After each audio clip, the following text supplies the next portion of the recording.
어느 날 예수님께서 성전에 나가 사람들을 가르치시는데 서기관들과 바리새인들이 한 여인을 끌고 왔습니다. 가늠하다 현장에서 붙잡힌 것입니다.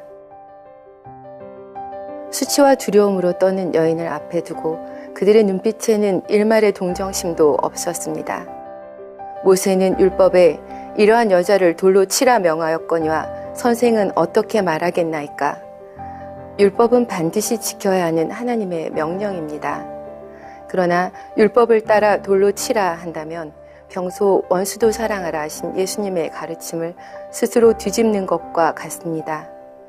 반대로 용서하라 하신다면 하나님의 율법을 정면으로 거스르는 일이 되지요.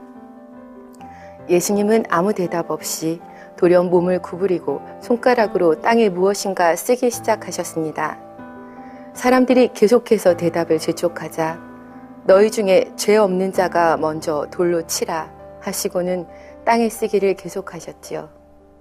사람들은 양심의 가책을 받아 하나씩 하나씩 그 자리를 떠나갔습니다.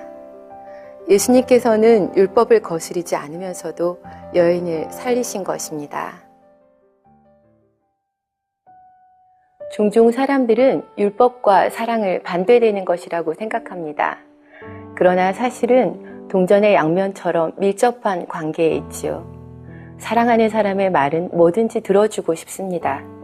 하나님을 사랑하는 사람이라면 하나님께서 원하시는 대로 계명을 지키게 되는 것입니다. 하나님께서 율법을 주신 것도 사실은 우리를 위해서였습니다. 아담 이후로 죄인 된 사람들은 죄의 종이 되어 재앙과 슬픔 중에 살다가 결국은 지옥으로 갈 운명이었습니다. 그러나 율법을 지켜서 하나님께 속한 증거를 가진 사람들은 하나님의 보호와 축복 안에 거할 수가 있습니다. 이렇게 복된 율법을 주셨는데도 죄에 물든 사람들은 율법을 지킬 힘이 없었습니다. 가늠한 여인이 범죄하면 돌에 맞아 죽는다는 사실을 모르고 범죄했을까요? 아닙니다. 알면서도 정욕을 이기지 못한 것입니다. 절망 속에 사형 선고를 기다리던 여인에게 따뜻한 음성이 들렸습니다. 나도 너를 정죄하지 아니하노니 가서 다시는 죄를 범치 말라. 이때 여인의 심정을 상상할 수 있으십니까? 그 음성이 귓가에 맴도는 한 차마 다시는 범죄할 수가 없었을 것입니다. 하나님께서 율법을 주신 이유는 율법을 어기는 사람들을 벌하시려는 것이 아니었습니다.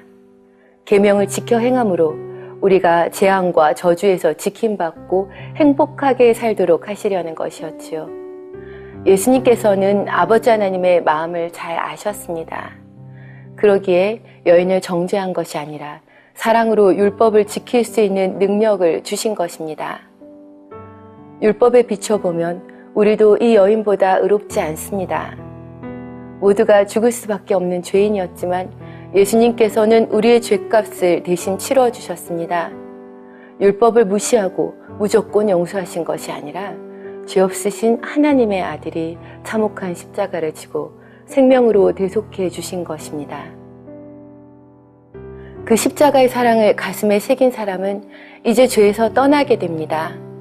그 마음 안에 나를 살리기 위해 생명을 주신 예수님의 음성이 항상 맴돌기 때문입니다.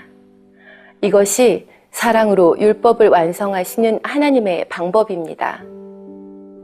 고린도전서 13장에는 하나님이 사랑의 속성을 자세하게 설명하고 있습니다. 온유하고 오래 참고 성내지 아니하며 이런 속성들을 하나하나 우리 안에 이루어갈 때 우리에게도 참 사랑이 임합니다.